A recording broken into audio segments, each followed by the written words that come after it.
Ladies and gentlemen, please be seated and clear the area around the stage. Thank you. We are about to begin our next session, Pakistani Fashion in the Age of Visibility. Our moderator for this session is Maliha Rehman. She is a fashion and lifestyle journalist with over 20 years of experience writing for leading publications including Dawn and the Business of Fashion और UK. Rizwan bag को रास्ता नहीं मिल रहा. Oh, there you are.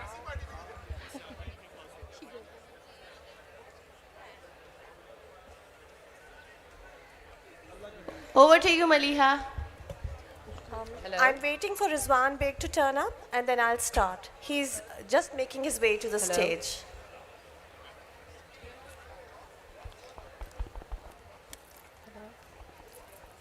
Hello. Yeah.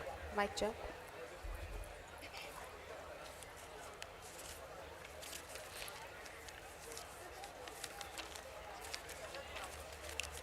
Where is he?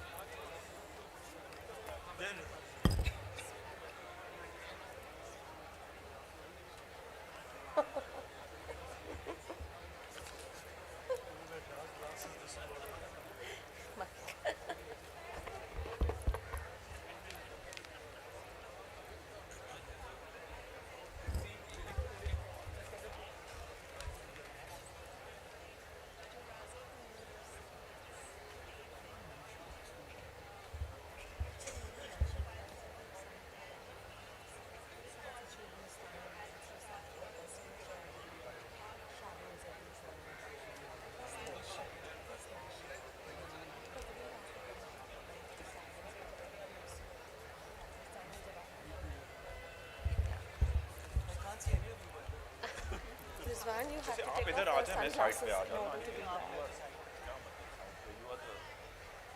Started again, I'm going to kill you, I swear.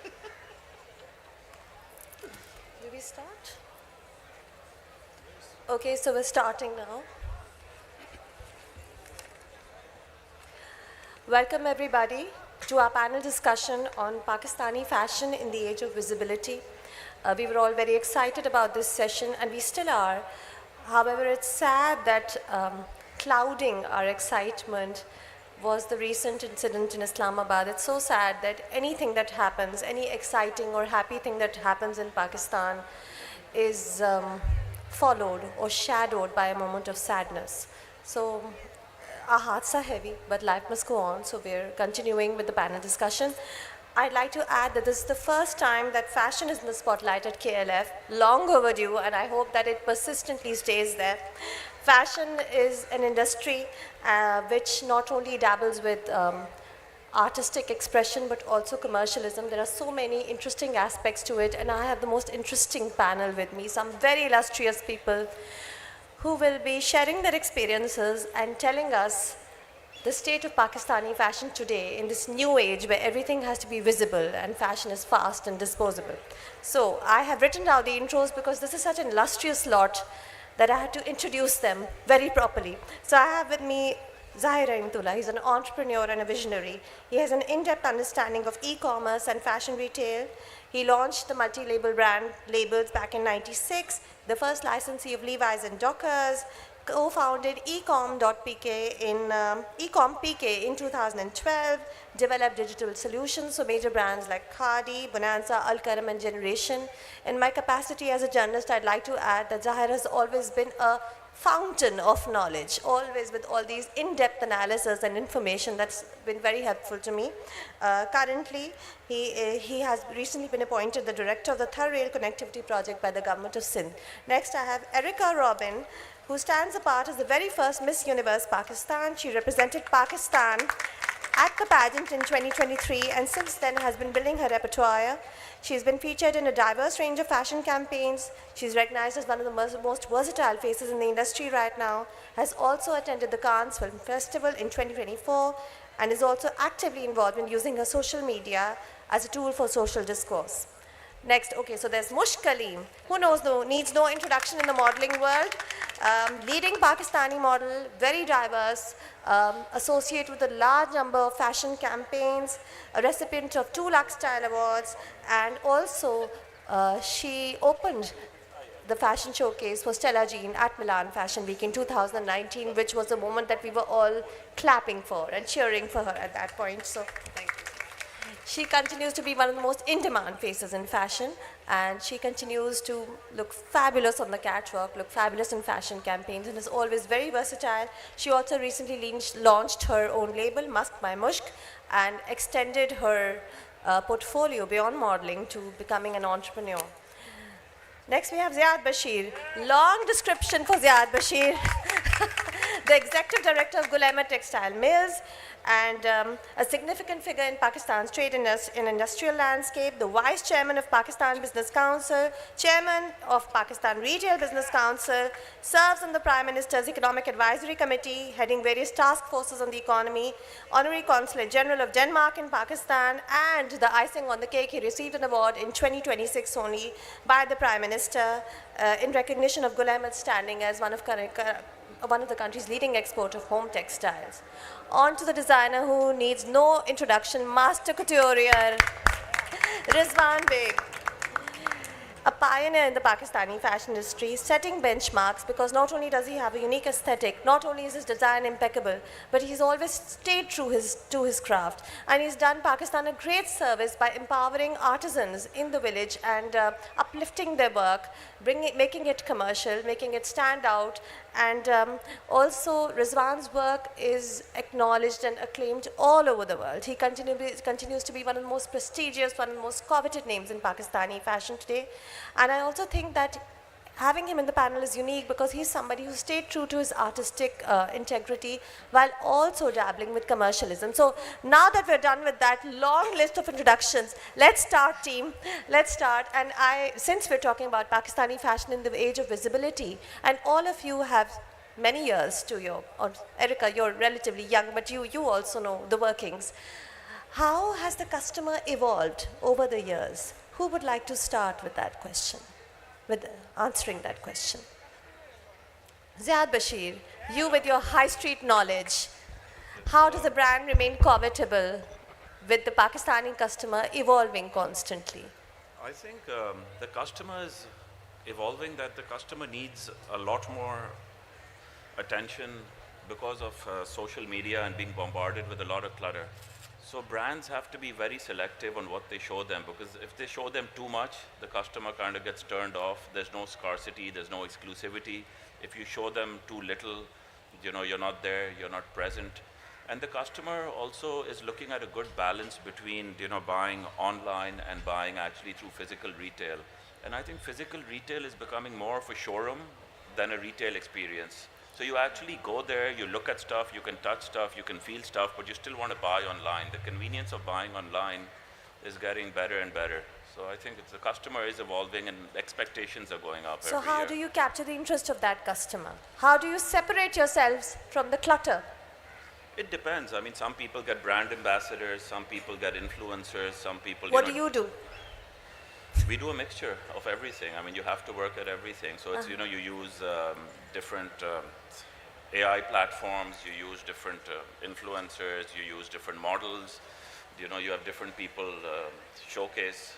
I mean, it's a mixture, it's a variation of stuff. What works the best? In recent times, what has worked the best? I think for us, social media has actually worked the best. And if you actually look at Meta, Facebook, Google, stuff like that, I think it's taken over traditional media. I think if you look at what newsprint was, what billboards were, because even when people stop at a signal at a car, they're looking at their phones now. They're no longer looking at billboards. So even if they stop there for a minute, so everything has shifted. So I think everything is mobile first now. So if you just focus on the mobile, even more than the laptop, if you look at the purchases that are made online, 99.5 are made on a cell phone. 99.5. That leaves 0.5% for everything else. Yeah. So everything should be mobile first. Focused on mobile, and you're going to succeed. So regular social media campaigns, maybe looking at analytics, something that Zahir will be acquainted with. What do you think? Firstly, Maliha, thank you for that glowing introduction. I'm kind of elevated with what you said. I could have gone on, Zahir, but we are short of time. So I want to sort of, deviate a bit. And, I'm a big fan of KLF, Karachi Literary Festival. I have been coming, I think I've attended most of the editions, and I'm pretty regular over here. The two things that I like about KLF, and I'm sorry I'm sort of moving away from the subject, is number one is I'm an avid reader, I'm fond of books, and so this is one place where I feel very much at home. But more importantly, there's something very deep which we don't realize as Karachiites, is that this is amongst the few spaces that we have left in Karachi where people from all walks of life, businesses, students, they all are here under one roof, and everyone is here as an equal. There is no VIP culture. Everybody stands in queues. There are no special enclosures. And more importantly, we don't have those gun-toting guards following people, indispensable, so-called indispensable people. So, kudos to the Karachi Literary Festival for sort of, doing this and keeping it going. Getting back to fashion, we need to understand that before we go deep into what we are talking about, is that Pakistan is a country, because of its flawed perception, we don't enjoy what you would call a transient population. Yeah. And that makes it a big challenge for any retailer. I mean, I've been a retailer myself, fashion retailer myself, and it's very difficult. And I say that anybody who can make it over here can make it anywhere in the world because you've got a lot of forces going against you. This is a problem. This is a huge challenge. The problem is also that our fashion industry is basically an SME industry. Sadly, it is not looked upon as an industry, but more as entertainment value.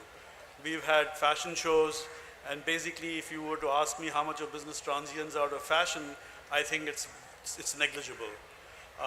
It's used as photo ops. Even our government, we have what is called the Trade Development Authority, TDAP, and they spend millions of rupees on multiple exhibitions with leather, rice, what have you. But at the end, they always have a fashion show. And I always question, the logic of having a fashion show because it's pure optics and there's nothing about fashion.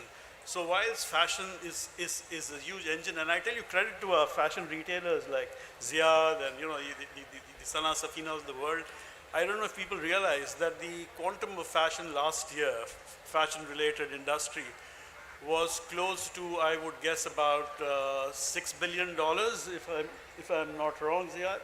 And out of which the component of the e-commerce was about $950 million. It's a growing industry. So yes, there's a lot of potential. There's a lot of movement that needs to be taken, but it's kind of haphazard. The government has got to be involved. The stakeholders got to be involved. And so that's my take. And of course, we're talking about visibility, and Yes, the other social media. Social media is also changing. So again, if you see the Pakistani fashion context, we were at traditional fashion, then we moved into fusion fashion. Thereafter, we went into global fashion. The designs being copied from here and there. We are now into fast fashion. Fast fashion is a different ball game. You are either there or you're out of it. And therefore, social media plays a very important role. Again, social media as we know it, we think it's an influencer like Mushk. Mushk would be doing an ad for food, would be doing an ad for clothing. All that is changing. It's changing because today we have the Gen Z, which form the larger part of the population. And for them, they don't want to see somebody else. They want to be part of the process. And I think that's the huge social media change that's taking place from follow me to join me. This is what's happening. And the sooner brands learn to sort of providing proof of product, and that is what is going to sell at the end of the day. And this applies to all brands, of course, not Of just course. fashion. No, this applies to across the board, but this is how, fashion is a large component of the business. So yes, these trends are moving very fast, and with AI coming into play, Yeah. I think it's a game that is changing The constantly. dynamics are constantly changing. I started business when the telex was there, and now I'm into the AI age, and it's been a Yes. huge transition. So you've got to sort of learn and keep moving. Yes, but even on social media, so for instance, Ziad said that there's a greater focus on social media, but even on social media, you've got a very fickle audience. It's very difficult to grab their attention. It could be with a model that people connect with, somebody who's been a Miss Universe Pakistan or been at Milan Fashion Week, and therefore she gets more eyeballs. It's very difficult, a brand could say, yes, we'll be focusing more on social media, but that's not an easy ball game at all, capturing that fickle audience, don't you think? what are some of the ways that the fickle social media audience is captured by a high street power player like Gul Ahmed and a couturier like Rizwan Beyg? Couturier Rizwan Beyg, please tell me. Can you hear me? Yes, you can. Yes, I can. Okay, so I have a very different experience from all of this. And for me, it's actually come down to the urban-rural divide. Ever since I've started working in the rural sector, which I've been doing for the past 14, 15 years, actually going to the villages and working with village women, you know, there's such a huge divide between what is sold in cities and what people wear in villages. And when we actually approached this and looked at the demographics of Pakistan across the board, we came to realize that what we sell in cities is very different from what people wear in the villages, right? And we've tried to bridge that divide. And then it comes down, of course, to different age groups as well, and different products. And like everybody's pointed out and everybody's fully aware, that we live off our phones really now. And even when you go to the villages, you find a lot of these women, men are all on their phones looking at websites. A lot of the women that work for me, when they do the embroideries and when we stitch the garment and we put it back online, they're like, we didn't realize that it was going to turn out like that. So I think when you talk about the visibility of fashion, yes, there's a strong presence online, but not all of it turns into sales. Yes, I agree. You know, The audience is so fickle. Yeah, and also when you look at somebody says, you know, I have 1 million likes. How many of those have actually turned into sales? Yeah. Right? So, and then of course there's a big divide between what's sold online as pret and then what's sold from stores as couture or as bridal. Now Yeah. there's a huge bridal market, and every brand has now started to cash in on the bridal market. A lot of the pret designers have started doing bridal as well, and a lot of it is done on multi-head machines now. So, you know, slowly and surely the entire shape of fashion is changing. Everything that was precious, that was handmade, and I think we paid a very heavy price for industrialization because we've managed to get rid of a lot of the human Artisans. effort that goes Artisans, into that. yes. And I think if you look at fashion today, it's a complete mix of everything and for everybody, for every price point. And that's another point I want to make. I think a lot of sales are based on price points. I think people buy based on the price of what they get, and when you see that you're getting value for money, then people tend to buy that. Okay, so I wanted to extend the same question that I'd asked Ziad. How do you separate yourself from the clutter? Well, I think you have to have a very realistic approach, and you have to understand that it's complicated. You know, there is no fit formula that you can apply that works. So the formulas keep changing on what kind of demographic that you're targeting. I mean, I'll give you an example. Because of my brand, we're known for embroidery, we're known for ornamentation, for bridals, and we started a brand called Hashtag, which was very, very simple. Yes. It had minimal embroidery, and everybody said that's the need of the day. But when we launched the brand, the response that we got was, but this is not Rizwan Beyg. So, you know, there is a counter argument that goes also in terms of what you're doing. And in my experience, there are people who do designing. I'm not trying to be funny here, and there are people who make clothes. Yeah. I think there's a big difference there as well. I think a lot of people who have very little experience want to kind of start making clothes and cashing in on what's happening in the fashion field. And there are people who've actually made a lot of effort and contributed. Fortunately, everybody on this panel has a huge stake in the fashion industry. Yeah. But there are a lot of people who've jumped onto the bandwagon. Does the customer usually know the difference between the one who's designing and the one who's making clothes? I don't know, you're a customer, you tell me. I know the difference, but then... I think most people do. I Yeah. think people who are discerning, people who understand the difference between good and bad, understand. And I think also, you know, that one important aspect which nobody wants to take into account is a lot of people like very beautiful things, but not everyone can pay for it. Yeah, yeah. Does separating yourself from the clutter also mean strategically planning out price points? We've started working backwards. Yeah. We've now looked at a lot of the stuff that we do for my pret line. And also the thing is, when you get online, you're also dealing with a lot of sales across borders. So you have a whole bunch of clients from the UK, from the US, from Australia, all over the world. For them, it doesn't really matter because they're converting from dollars into rupees. Yeah. So, price points are not No important. big deal at all. Yeah. Yes. And it was very interesting because many years ago, we had a survey done by a Hong Kong company that came in to look at what was happening in fashion. And the results of what they came out with was quite interesting because they said, after doing a whole, demographic survey of most of Pakistan, they said, most women in Pakistan, aside from the large cities, don't dress to show off their bodies. They dress to hide their bodies. Yes. And it was a very eureka moment for us. Baggy Because clothes. women in Sialkot, Yes. Sargoda, Dera Ghazi Khan, Dera Ismail Khan, a lot of women who buy from us online, they want to wear pretty things, they want to hide their bodies. A lot of it has cultural, social, effects from that because of religion as well. And then when they hide that, what do? They decorate it with the lawn print, which is why lawn is so popular. And then they have embroidery and they want to conceal rather than expose, which is in complete direct opposition to what the West does. Yes. Yes. Ziad, does that apply to the high street also? Women want to hide their bodies, give them baggy silhouettes, easy breezy, free-flowing silhouettes. I think it's different for everyone, but I think I'd like to come back to your point about the social media, which he Yes. was going on about.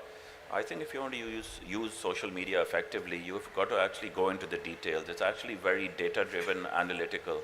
There are people, like let's say there could be influencers or models who've bought a lot of likes. They're not actually genuine likes. They've just bought and paid for them, so they've got 1 million likes. You have to start looking at engagement rate. You've got to start looking at how many people are sharing the content. You've got to start seeing the difference between static posts and videos and reels. And you'll start to see static posts don't have any engagement anymore. It's the short format reels. Really? So, yeah, and short format, because the focus span of younger people is now maybe 20 seconds or 30 seconds. So a reel which can kind of go and deliver something in 30 seconds is going to catch your attention. And then maybe after the 30 seconds you can have another hook, but it has to come within the next 30 seconds. Nobody's going to wait for 2 minutes anymore for a message to be delivered. What an audience. Yeah, it How is. tricky. It is extremely Very tricky. As models, are you guys also often asked to make reels now, other than the shoot? Do you have to do the fashion video? Yeah, as he mentioned about the 30 seconds and 40 seconds, that's your pressure on us as being a brand ambassador for so many brands. We really have to think that whether this video is going to work or not, also to make it look organic so that people would trust us. Yeah. Yeah, so it takes time to build that trust and to show the difference. So I think there's a lot of pressure as well, being a model as well as brand ambassador for so many brands. Yeah. And Mushk, you? You know, Maliha, when I started modeling, I had the opportunity to work with with some of the best brands in the country, and I had the opportunity to do a few projects with Gul Ahmed, a few with Elan. So when I started working, our fashion films were literally 3 to 5 minutes long because it was storytelling in one video. You as an audience would be traveling with the video, going to places where the model is going to, and I feel like that was the emotional aspect of fashion. Now, as Erica said, when we are on set, we are told that every video we make will be for 30 seconds only, and I understand that that is what works for Gen Z right now, but honestly, as somebody who's been in the industry for quite some time, and I started at a time when fashion was simpler, I do miss that bit. I miss the art of storytelling through fashion. I miss the art of going to locations, forming a character for myself, going into that character and then slipping out of it once I'm done from shoots. So I really do miss that aspect of it, but I understand that now, even being on the other end of it, when I'm going through my phone, I don't have the patience to look at a 5-minute video. So I understand why designers are doing what they're doing. Yeah. Another thing that I think has really come up a lot, and Zahir, you know this too, big time, is celebrity endorsements with fashion. So I'll give you an interesting example. When we started with e-commerce in 2013, and we were the first ones to take fashion online, the television played a very important role. So irrespective of what was on the website, we used to have people from Canada, America sending us pictures, photographs of Maliha. I mean, she is iconic. She is, I think, the single largest icon I've seen in the e-commerce business. Yeah. And we used to get these photographs and they'd say, we want to convert, we want this outfit and not what you have over there. So yes, celebrities do play an important role. And that's only magnified now, right? It's been magnified because now you've got more, I think, another strong, more girls and boys. Sort of iconic person who really drives sales is Hania Amir. Yeah, I mean, we do have a number of good celebrities, but they're just a handful of them. Because again, as I said earlier, everything is becoming so fast-paced that yes, the celebrity face does not matter, but what really matters is the product that's on display. So it's yes and no. So if the celebrity is wearing something which is not that appealing, then the customer is clever enough to know that he or she will not want to buy it. If you take a look at social media, you know, a lot of people, it's entertainment value. Sadly, we have very little entertainment in Pakistan, so one of the biggest entertainment is Instagram or, you know, one of these platforms. So a lot of people, and I think essentially men, they just go kind of scrolling, and it really does not convert into business. But the women? But the women, yes. There is conversion. And there's something very interesting I sort of figured out when we started with the e-commerce business, that, you know, the one thing about e-commerce business in Pakistan is it's one country where textiles or garments sell much more than anything else. Simply because we don't have a mobile phone industry, it's just beginning to pick up. And traditionally marketplaces sell electronics and mobile phones. The Pakistani e-commerce market is driven by one word, lawn, which is now going into conversion into sort of clothing. And so that's how the changes are happening with e-commerce. And again, you know, these women, especially you have a lot of women all over the place, you know, just not Karachi, the rural areas, they're watching these television plays and they're just snapping those photographs, and that's what they want to be. They want to be the Mahira or Hania Amir or Dure Fishaf in that particular place. There's an aspirational value. There's absolutely attached to aspirational. So yeah, so I was telling you that what I observed was that most of the buying was women buying, and the buying used to take place from 9 p.m. at Late night. in the night. Late Impulse at night. buying. And any country, I'm not saying Pakistan specifically, because we were shipping all over the world. So it would be from 9 at night, 10, 11, when, you know, the wife had peace. And then what would happen is that once she bought something, and you talk about aspirational value, that would go to the friends, and some friends would say yes, no. And that is why the speed of delivery in e-commerce mattered a lot, because by morning, the woman would have changed her mind. And that's something you've discussed a lot with me, that prompt delivery is essential. And so essentially, and I'm sure Ziad will, you know, agree with me, that your returns rate is about 20-25%. Internationally, it's much more, 30-35%. So everything that Ziad ships out, he has to expect about 25% coming back because of, you know, change of want. Change in mood. Changing moods, friends saying, no, this looks stupid on you. So, you know, that's where it is. That's it. Prompt delivery. Prompt delivery. You've got to catch the customer while she's still in the mood to keep buying. That's the key. And that's why the pace matters. Why is e-commerce so successful in the West? Because the delivery levels are so fast that, you know, the product goes in. And of course, there are returns over there, but the speed is what matters. We're in an age of speed. Do you think that it's successful here also? It's a problem with here too. Ziad, is e-commerce successful here, big time? I think e-commerce in Pakistan has not been as successful as the West. I think over here, normally the brands are up to somewhere around 20% of their sales, maximum 25% on e-commerce. In the West, the inflection point has come. They're above 50 and 60%. In some cases, like Next, even above 80% is online Is now. this because a lot of the Pakistani women, and I particularly talk about women because they are the main customers for most brands, is this because we have this traditional impulse to want to feel the fabric and see it up close before we buy? I don't think that's the case. Then? I think maybe that was the case at some point. I think now that comfort has come of buying online, unless it's expensive. If it's an expensive outfit, something like high fashion does, like Rizwan, yes, nobody's going to buy that online. Because, I mean, you definitely want to try it. It's like, you know, you're talking about I serious think he's money. got an international clientele that relies big time on e-commerce, No, doesn't it? but that's a different level of, Okay, you know, in they're buying Pakistan, in dollars, in in Pakistan. Pakistan. So Yeah. I think if you look at it, it's a different ballgame. But in Pakistan, I think the reason is there's no entertainment in the country, right? And shopping is a form of entertainment. So people want to go out. It's an outing. It's something to do. Where in the West, you've got a lot of options. You know, you can do 20 things, 30 things. Over here, shopping is literally the biggest form of And entertainment. eating. And eating, absolutely. So the two biggest things to go out for. Rizwan, for you, e-commerce for a brand like yours? I In think Pakistan, not internationally. I think a lot of it is actually governed by price. And I think, you know, the kind of duties that have imposed, and the duties kind of go down the entire chain, because, you know, you have to pay for, you know, shipping you have to pay for, you have to pay sales tax on that, then you have income tax on that as well. And the saddest part is that the government has never taken, you know, any kind of charge over fashion. They've never accepted that fashion is such a major crowd puller, or it contributes so heavily to the economy, right? I mean, had an Indian dressed Lady Diana, it would have been huge.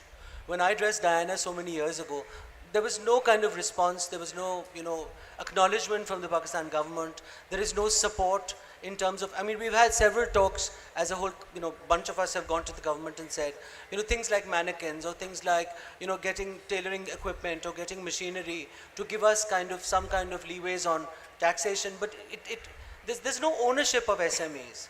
Even when we talk about, I've been to several government, through the different governments that have come into power, all three of them, the major ones, and we've talked about how we need to invest in the female rural women, something that we've started. We got a lot of support from Sheikha Jawahir Al-Qasmi from Sharjah when we went to the UAE, and we started a program where the women from Bahawalpur actually went and trained Emirati women. And it was done through the Sharjah government. The Pakistan government never acknowledged it, never took any kind of credit for it. And unless you have state sponsorship, I mean, if you look at what's happening in India, you go to Pragati Maidan, every state has its own building where its craft is sold. I was recently in Islamabad, I went to see Behbood.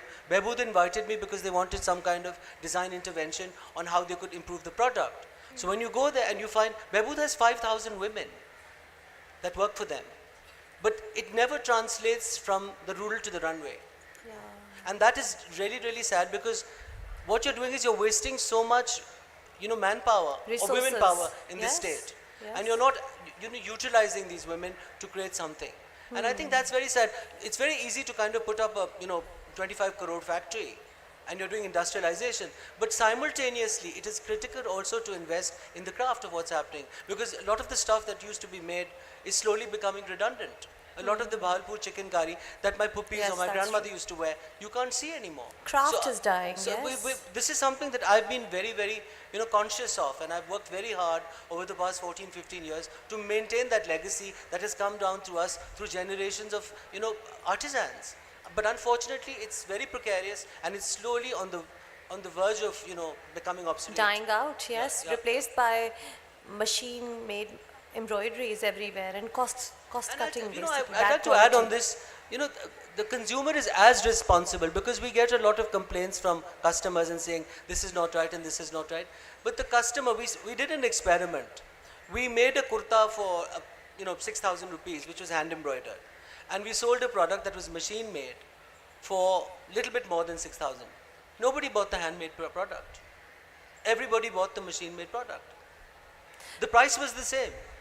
But there was no desire to contribute to your own heritage or to your own conservation of what you have in terms of your arts and craft. And I found that was very, very sad.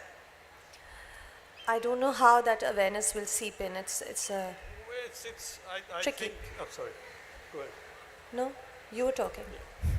I think, like I said earlier, the government needs to get serious about supporting the fashion industry. Because, like I said, that it is used for optics, but beyond that, it's forgotten. One of the core problems is that we need the government to, like the other industries, they give support. I think they need to create some special fund that sort of assists young talent that is coming in. We've got fashion schools, and we are churning out these designers, but sadly, at the end of the day, they're just designing lawn. There's no growth simply because the money is not there. Secondly, the government, I think, should invest in bringing in international experts. I'll give an example. Let's say if an international store came into Pakistan and went to one of our designers, and a minimum size order for them is 5, 7, 10,000 units. I can guarantee you there's no designer who can deliver, simply they don't because have that the capacity. fabrication is not there, the testing standards are not there. So there are impediments within the whole process, but we just can't keep on complaining. There has to be the start has to be made, and like I keep saying, that there is an authority which is in place that the government of Pakistan has. It has to take fashion seriously. And at the end of the day, the government is going to benefit because the high level of taxations that are applied on the retail industry, they'll plow back. So I think that's where, and also you see the fashion industry is pretty disjointed. We don't have a specific stakeholder process. Like if you were to look at the rice industry or whatever. No, it's just individual businesses. It's individual, Yeah. Ziad is a very influential man in Islamabad, so, then if there are issues, we go to Ziad and say, have this solved, or the Rizwan who's the voice of fashion. But it doesn't work that way. You've got to have a holistic body Yes. which leads the charge. I mean, there is an e-commerce body that is doing so well simply because the stakeholders are together and they're pushing forward. So it's sad that whilst fashion belongs to Pakistan, we have traditional fashion. Another example, sorry, I'm going ahead, is that we got this Italian designer, Stella Jean, to Pakistan. Mushk opened the show for her. She went and sat for a month in Hunza and Gilgit, sat with the designers. Yes. She had them made the embroidery. It was traditional embroidery. It was put onto her clothing and it was shown at the Milan Fashion Week. Well, that was great. CNN, everyone covered it. And our ministry got excited, but after 2 months, it all fell flat. So my point is that we have the start-stop things happening, and it can't be in this manner. It has to be taken seriously. It has to be, and we've been saying this for long enough for things to actually start being taken seriously. So in this era of visibility, I mentioned celebrities, and I wanted to bring it back, bring the conversation to the models. How do they feel about celebrities becoming such an intrinsic part of most fashion campaigns and often being paid a lot more than the models? Erica and Mushk, one after the other, Before please. that, I would just like to add one more thing. When we talk about fashion, it is really, really sad that it's been almost 5 years in the industry, but I think we're just going backwards because of the lack of support from the government. Also, I think it's us, people, because all what we care about and think about is the backlash, even from the brand side, from the social media side. Backlash? Yeah, backlash in a way that we don't want to see something different. Okay. It's hard for us to accept it. So we just, I think as an individual, because we're part of the fashion industry, we know what fashion is, what trending is, and what most of the people from the fashion industry would love to see. But I think because of the majority, I think we're just in a box right now where we don't want to explore and try new things because of the comments that we see online. Oh, are you talking about the conservatives who might take offense to something which is experimental? Yes, that's true. And I think that's taking us backwards in fashion. We don't see billboards how we used to back in the days. There's so many things that's not happening anymore, editorials that used to be out everywhere. So I think that's what real fashion is, and I think we're just going backwards. But Erica, there's also, some of the best designers in Pakistan know how to merge experimentation with commercial viability. Rizwan Beyg, for instance, will do a beautiful campaign, but he'll make sure that it is cutting edge and yet appeals to his customer, which includes a lot of traditional families. Mm-hmm. So there are a few who are able to muster that balance. Yeah, but there are very few. Very There's few. Very few, True. very Maybe few. 5 and- or 6. Yeah, exactly. Yeah. And Everybody else is scared. Exactly. Most of them are scared because I always have this conversation. Even when we did the fashion show, the designers were really concerned about it. Even the last fashion show that we did, I hope you guys remember that there was a lot of backlash after the show. That There's always a backlash. yes, after. exactly. And after that, I think designers just take their step backwards. That we're not going to experiment anything anymore because that's going to hit our sales and that's going to affect the brand image. So I think that's we're just starting to lose the essence of what true fashion is all about. I do agree that there are no editorials anymore. I miss them. But tell me about celebrities Oh, coming yes. into fashion campaigns. Yes. So when we talk about celebrities, I have a very strong stance on it that I am not really comfortable working with celebrities. I'll give you reasons why. It's the brand's fault. Not the brand's fault, but they always prioritize the celebrity more than the models, and we're always sidelined. Okay. As a fashion model, it is our job and our profession. And that's my stance, and I don't really work with many celebrities. I do which I'm really comfortable with. But from the brand side, I think the campaign should be separate. It should not be merged with models because, again, modeling is a whole different job and acting is a whole different job. So I think they should always keep it separately and not merge it. Okay. Yeah, as an individual, I'm not really comfortable working, because I just feel there's a sort of disrespect. Okay. Because obviously when you're on set and when the celebrity is being prioritized more, like I'm a fashion model and that's literally And my being paid job. more also, most And probably. they're also, I Yes. do understand that aspect because they're also revenuing, like they're bringing more money and more revenue. So They're that bringing makes, in eyeballs. yes, that's completely fine. I have no issues with them getting paid more because they're also bringing business. Okay. But where we talk about equality, I think that's very important. Okay, I can think of certain stories that I've heard of, and I can connect with what you're saying. Mushk, what do you think? I completely agree with Erica. I also do not work with celebrities, and I will say that that's mainly because I've had my share of experiences as well. But I will say one thing, and I know I might be biased being a model. I don't think the actors can pull off fashion looks or pull off shoots the way we can. You know, this is what we're in the industry for. So I've done a number of shoots that a lot of actors and actresses have done, and no shade, but they've had to reshoot those because of, and I'm not saying it's because they don't look nice. It might be an attitude issue, or it might be that the shoot did not get completed on time. I feel like as models, the kind of connections we have with our designer, it's a very student-mentor kind of a relationship as well. So, which is not something a lot of celebrities do for the designers. That's just my personal experience. I mean, I know that I have asked, designers have asked me to do favors and I've done those for them because we have that kind of a relationship. But with certain celebrities, I feel like they hit a wall because they are celebrities at the end of the day. They are charging a certain amount of money. So as far as getting the job done is concerned, I feel like both actors and models do get the job done. I just think we just get it done in a better manner. I agree. Now, I'm just thinking about Fashion Week, which I attended maybe 3 days ago. You were part of that, and Yeah. you were wearing the most complicated outfits Yeah. were usually chosen for you. Yeah. You could wear them, but probably a celebrity showstopper Yeah. wouldn't have been able to manage something Yeah. so tricky. Yeah. So this is your job, and that is their job. Yeah. However, I'm just thinking about a fashion show by Rizwan Beyg in December where Sana Javed and Shoaib Malik walked on the runway, and that was viral. So despite the fact that models do their job, celebrities do get the eyeballs there, don't they, Rizwan? You had a beautiful collection, but that image, that video was the one that went viral.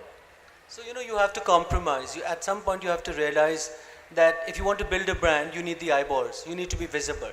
Because there are people who are probably more accomplished and much better designers than me, but they don't have visibility. And when you don't have visibility, you tend to get lost. So you have to end up compromising on a lot of stuff that you would not normally do. I mean, when I started doing Showcase, you know this, you and I have had this conversation. Yes. We never allowed any celebrities. It was Yeah. about the models, it was about the designers. Are you going to continue with that? Well, we got a lot of opposition from brands. Yeah. A lot of the brands said to us that people who are participating, they said we don't get the eyeballs if we don't have celebrity showstoppers. And I've always been very, very anti-celebrity, but I was persuaded by a lot of people that, you know, if you want to kind of get the eyeballs, it's important. And then I'm very fortunate that a lot of the celebrities approach me, as opposed to me approaching people. How Because lucky. well, you know, we dress a lot of them for the red carpet. I Yes. did Sarvat Jilani when she went to Cannes, you know, all of Beautiful, that kind of yes. stuff. And I then remember. Shoaib is a good friend. Sana I've known, you know, for many, many years. So because of that, there's a relationship. And when you have that relationship, then of course they all say, oh, you're doing a show, can we be in it? So it's a bit complicated. But I'll tell you something that after this, what you talked about, this whole thing about going viral, nobody was lining up the next day outside the store. Yes, that was my next question. The video went viral. Did those clothes sell more than the other clothes on the runway in that show? But you see, it also depends on the celebrity. Now, Shoaib is a huge celebrity because he has, you know, a fan following globally. Yes. Anybody who is a cricket aficionado Cricket, is a Shoaib Malik fan. So whether it's India or whether it's the UK or wherever he's played, there's a huge fan following. So yes, it went viral, but it didn't translate into sales. Maliha, may I add something to this? Yes, please. I feel like recently we did a fashion week, right? And you might have noticed there were a lot of showstoppers who were models previously, like Imad Irfani and Yes. Sunita Marshall. Yes. Then you had Amna Babar, you know? Yes.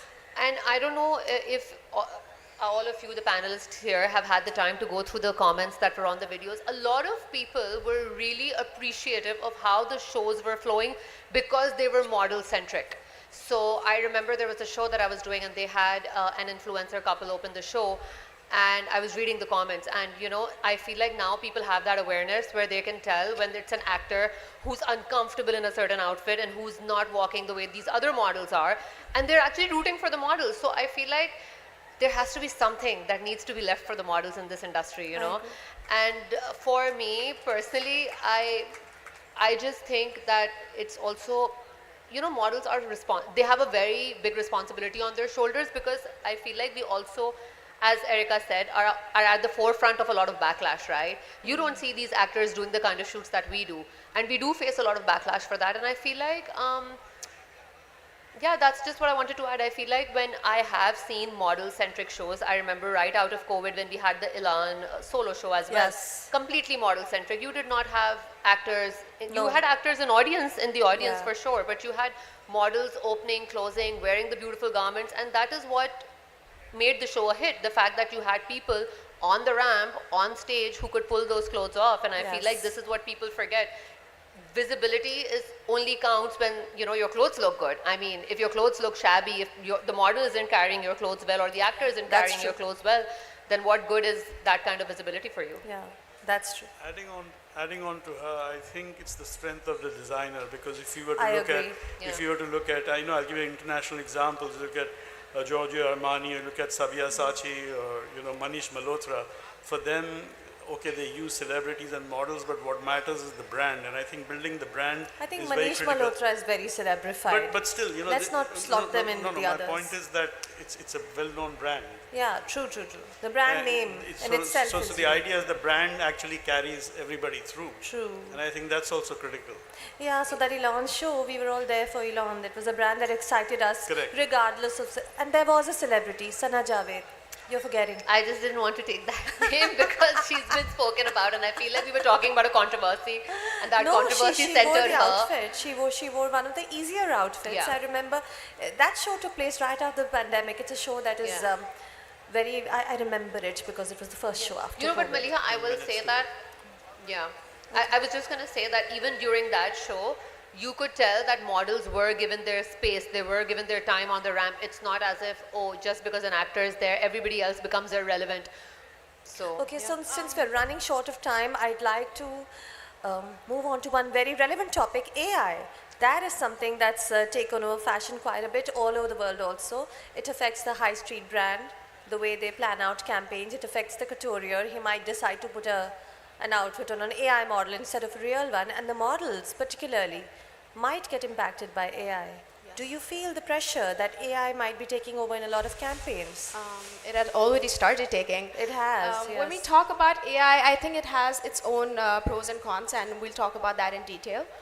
When we talk about AI, I think, I'm not going to take the brand name, I think they've already started taking AI models, but you can tell the difference. Because as a model, when I wear an outfit, there's human touch, feel, and that's how we're able to perform and give expressions. It's the body language. I don't think so AI can ever take that emotional spark. The human element. The human element, yeah. They're just taking away the human element from that. And I think AI has also, especially in fashion, is just taking everything backwards. How? I'll tell you. Tell us how. I was very well prepared for AI. So, can I take the brand name? So, Bonanza, Satrangi was the one who did the campaign and got a lot of backlash because, again, they're taking the human element. You can't really tell about the texture, about the clothes and the fabric because it's all AI generated. Erica, I think there's a difference between expensive AI and inexpensive AI. The really expensive campaigns are pretty realistic. Really, I think Not in Pakistan, internationally.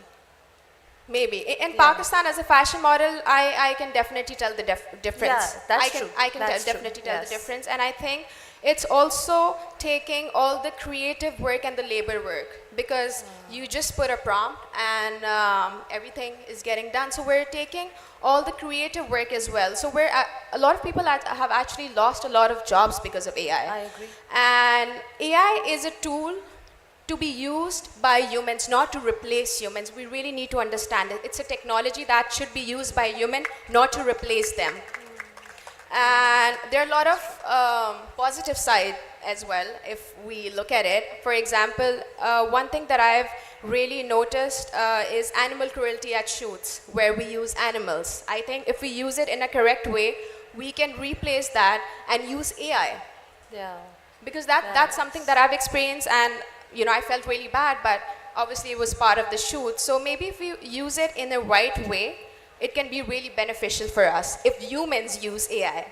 True, true. So it can be incorporated into campaigns rather than becoming the Yes. whole essence of a campaign. Exactly. Mushk, We what do can. you think?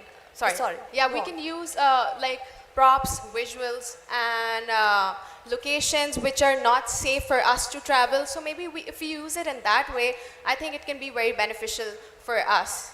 Okay, yes, that's an idea. Let's see if brands decide to work that hard. And Mushk, what about you? I honestly feel like if you talk about at least the Pakistani demographic, I feel like we're a sensitive nation. So I feel like when you see a woman in a shoot and because a lot of the shoots that we used to do on a plain white background, now also they want us to walk, jump, talk. So the ideology behind it is that people actually want to see the clothes in movement. I know there are certain things that you That's can true. replicate through AI, but you can't replicate the human interface, the essence of a woman in that outfit, Yeah. the movement of it on a human How it body. looks on an actual woman. Absolutely. Yes? How the fabric falls on an actual human body rather than an Absolutely. AI generated one. And there's a reason why you still have human models in catalogs, wearing the Yes. clothes and posing and Yes. not those AI. And even I will go as far as saying J Dot, which is a brand that does not use faces or does not show skin or does not have models, they're still using actual human beings just with socks and gloves because they have their own, the way they want to shoot their shoots. Right. But right now, if you see their billboards, they're actual models, They're but actual their faces people. and their hands and feet are covered. If anybody could use AI, it would be them. It's easiest for them to jump on that bandwagon. Maybe you've just given them that idea. Ooh. Ziad, you must have incorporated AI a lot in your campaigns. I think whether it's AI, it's any type of technology. We're talking about before this celebrities and models and everything. I think it's all about working together.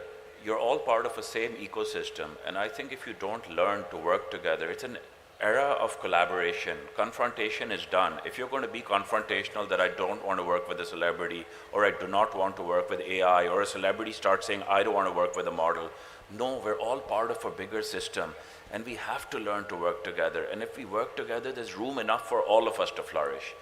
So I think there's positive space in all of this. Mindset has to change. We're all together. We all want to win together. We're part of the same community. But doesn't AI entice you? Because you see, for a high street brand like Kaleem, which has to churn out campaigns every month, there's lawn, there's luxury lawn, there's Eid lawn, then there's ready to wear, then there's formal ready to wear. There's You've got to do so many There's campaigns. space for everything. Like I'm Really? saying, like the models were telling you, AI is about kind of perfection. It's that perfect picture.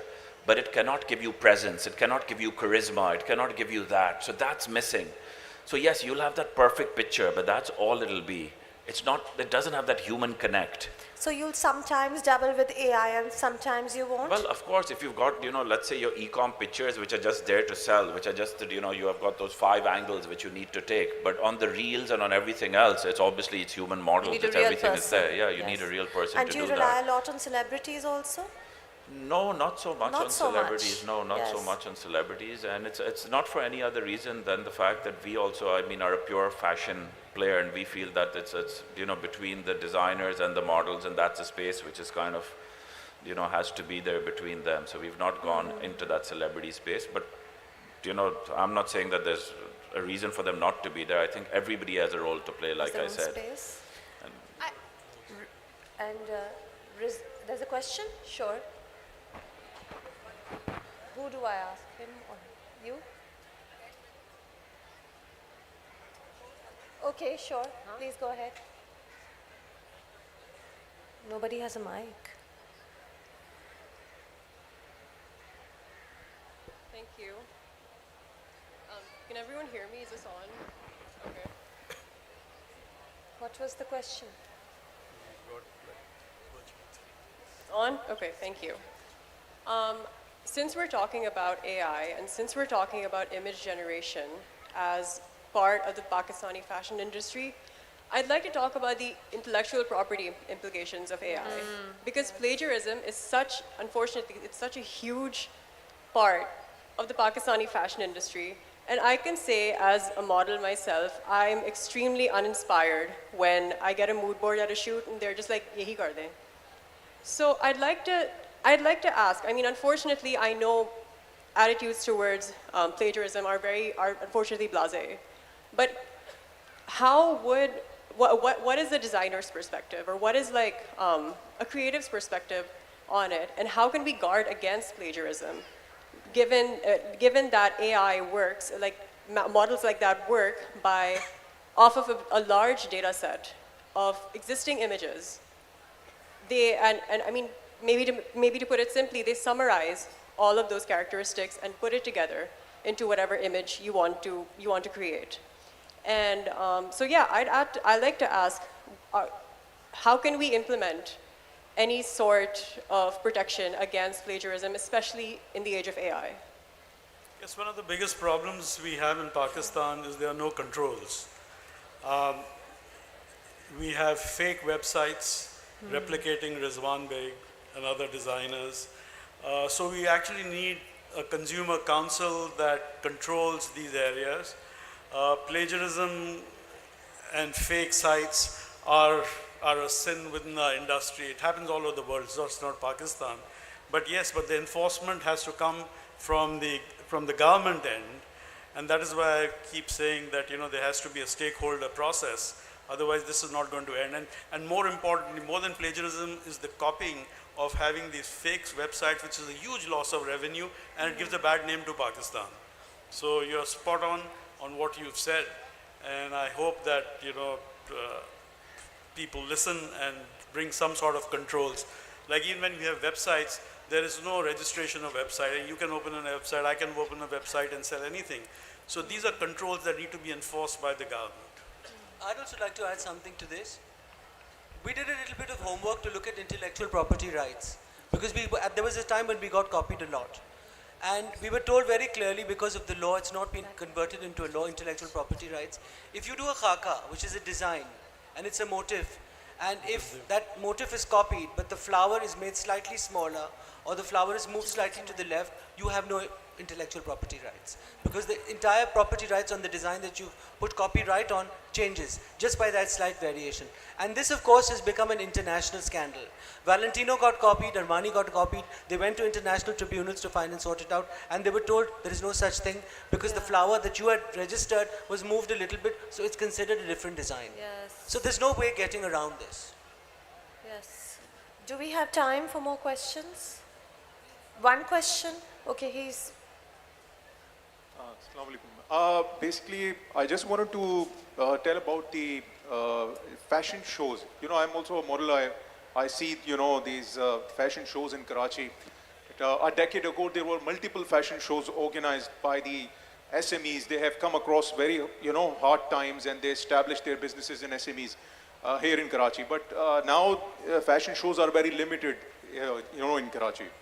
So what are the basically reason behind that, the limitation before COVID and after COVID? Of course, that was one side. But the thing is, these are basically the middle section between the manufacturers and the end user. They are the key players. The models are the key players. They are, of course, the part of the fashion shows. Now, people are now they have limited themselves to sponsoring them. Now those fashion shows are dying. Continuously they are declining because they don't have the sponsors, they are not organizing it. Just like, Pakistan Fashion Week, there was a lot of fashion, the Style Runway fashion show, there was also organizing in Karachi, but they are now declining. Why is it now because of the social media? Now, what are the reasons behind that? Because of the conservative society, what else? One simple answer: funding.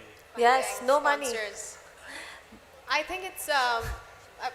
Yeah, please go on. I think it's. I urge and request all the brands to sponsor and invest in fashion shows. I think brands are more focused towards social media Yes. campaigns and not focusing what real fashion is. Like, so I think it's a request to all the brands to bring back the fashion that we've shows. been missing since Yes. a very, very long time. No, I also think it's because it's a niche market. Fashion is a niche market. If you're selling Coke and you do Coke Studio, your reach is much further. Then also the entertainment industry, because of all the dramas that are happening, people want those kind, they want to invest in those things. They want to sponsor dramas, they want to sponsor airtimes. Fashion is very, very limited. And it's, like I keep pointing out, and something that I learned, it's limited to the urban sector. Fashion doesn't touch the rural sector. If you're sitting in Sargodha, you'd much rather watch Coke Studio or watch a drama. You're not interested in a fashion show. So, which is But why... no interest in fashion. No interest in fashion. Which is why, as we wrap up, let's wrap up with the conclusion that this is why fashion, which has so much potential, which has so much commercial and artisanal value, needs to be supported by the government. It is an industry which can do so much for Pakistan internationally as well as locally. And all it needs is support, streamlining, because we've got the talent here. We just need that push. So thank you, panelists. Thank you. This was wonderful.